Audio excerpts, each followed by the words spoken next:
यह कहानी एक लड़की की है जिसे झूठे प्यार ने सिर्फ धोखा ही नहीं दिया बल्कि उसकी जान भी ले ली। अहन्या एक गरीब लड़की थी। उसके पापा एक कपड़े की दुकान पर काम करते थे और माँ दूसरों के घरों में चौका बर्तन किया करती थी। अहन्या अपने माँ बाप की इकलौती लड़की थी।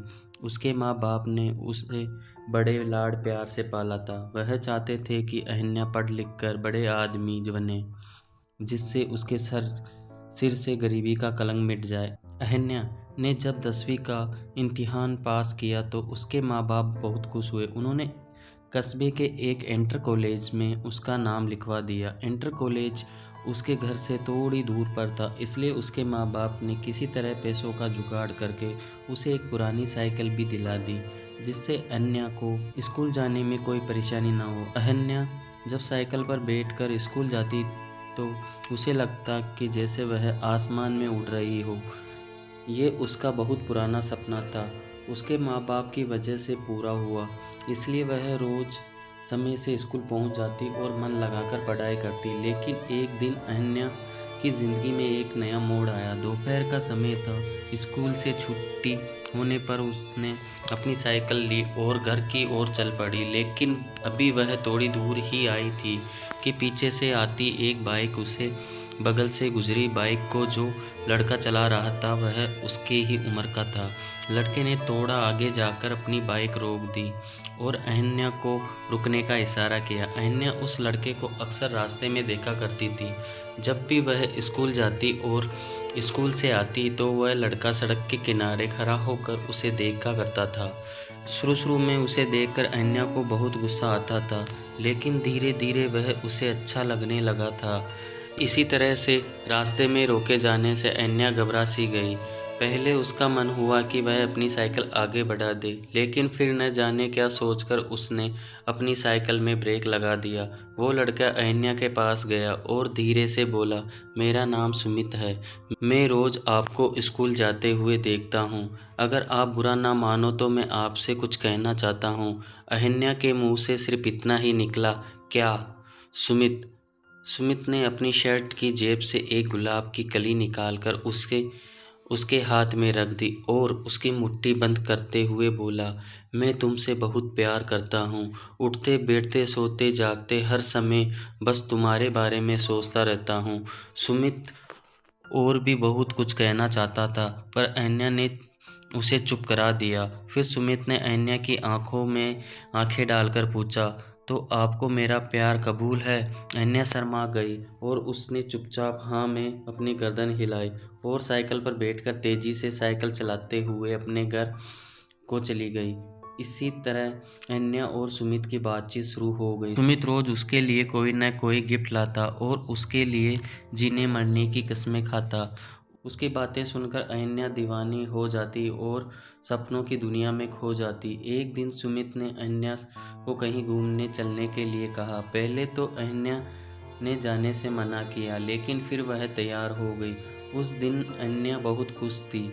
वह समय पर बताई हुई जगह पर गई जहाँ पर सुमित ने उससे मिलने के लिए कहा था। सुमित ने अहन्या की साइकिल को एक दोस्त की दुकान पर खड़ी कर दी और अहन्या को बाइक पर बैठाकर चल पड़ा। सुमित अहन्या को लेकर एक नदी के पास पहुंचा। वहां पर उसने अपनी बाइक खड़ी कर दी और दोनों घास पर बैठकर बातें करने लगे। सुमित ने अहन्या से एक दो बातें की, फिर वह उसके करीब आ गया और उसके चेहरे से खेलने लगा। धीरे धीरे अहन्या एक नशा छाता चला गया। शायद वह सुमित के मन की बात समझ नहीं पाई, इसलिए उसने अपने आप को सुमित के हवाले कर दिया। दोनों एक दूसरे के प्यार में खो गए और दो जिस्म एक जान हो गई।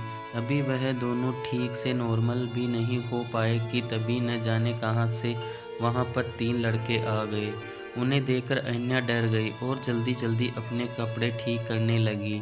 यह देखकर एक लड़के ने उसका हाथ पकड़ लिया और अपने पास खींचते हुए बोला, इतनी जल्दी क्या है? हम भी तो तुम्हारे दीवाने हैं। थोड़ा हमारा भी तो मनोरंजन कर दो। अन्या आंखों से आंसू लिए सुमित की ओर देख रही थी, पर वह अन्या की मदद करने के बजाय हंस रहा था। यह देखकर अन्या का दिल टूट गया। यानी कि यह सब सुमित की एक सोची समझी चाल थी। अन्या आगे कुछ सोच ही नहीं पाई, क्योंकि वह 3 लड़के उसके ऊपर भूखे भेड़िए की तरह टूट पड़े थे। अन्या मदद के लिए चिल्लाती रही और वह उसे नोचते रहे। कुछ ही पलों में अन्या की सहन शक्ति ने जवाब दे दिया और वह बेहोश हो गई। लगभग 1 घंटे के बाद अन्या को होश आया।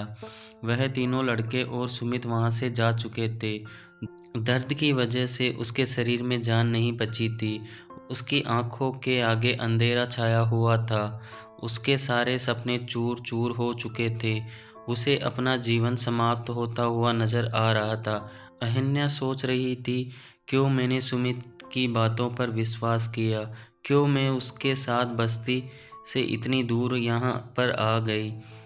अब मैं क्या मुंह लेकर अपने घर जाऊंगी? अपने माँ बाप को क्या बताऊंगी? मेरा यह हाल देखकर वह तो जीते जी मर जाएंगे। अन्या के शरीर में बिल्कुल भी शक्ति नहीं बची थी। वह किसी तरह नदी के किनारे पहुंची। नदी का पानी तेज से बह रहा था। अन्या ने एक बार फिर अपने गरीब माँ बाप के बारे में सोचा, लेकिन साथ ही सुमित का चेहरा भी उसकी आंखों के आगे आ गया और इसके साथ ही गुस्सा और घिन के भाव से उसका शरीर कांपने लगा। अन्या रोते हुए नदी के किनारे खड़ी हो गई। उसने अपनी आंखें बंद कर ली, हाथों को जोड़कर मन ही मन अपने माता पिता से माफ़ी और नदी में छलांग लगा दी। अगले ही पल अन्या नदी में डूबने लगी, लेकिन अब न तो वह किसी को अपनी जान बचाने के लिए पुकार रही थी और न ही बचने की कोशिश कर रही थी। उसका मन अब भी अपने बेवफा प्रेमी के बारे में सोच रहा था। वह सोच रही थी कि क्यों मैंने उसकी बातों पर इतना एतबार किया, क्यों मैंने उसे प्यार किया, क्यों मैं उसकी नीयत को समझ नहीं पाई। और फिर वह नदी की गहराई में डूबती चली गई। झूठे प्यार ने उसे बर्बाद कर दिया, उसकी जान ले ली। किसी से प्यार करना, किसी से एतबार करना बुरा नहीं है, लेकिन अपने भीतर जज्बातों को पहचानने की क्षमता भी रखिए। किसी की बातों पर एतबार करने से पहले उसे एक बार ज़रूर परखिए। किसी को अपना तन मन सौंपने से पहले उसके नतीजे के बारे में भी ज़रूर सोचिए, नहीं तो आप भी अहन्या की तरह धोखा खा सकते हैं। आप भी उसकी तरह ठगे जा सकते हैं। आप ऐसे लोगों को क्या कहना चाहोगे, कमेंट में ज़रूर बताएं। और अगर वीडियो आपको अच्छा लगा हो या ये कहानी आपके दिल को छू गई हो, तो प्लीज़ वीडियो को लाइक करें और चैनल को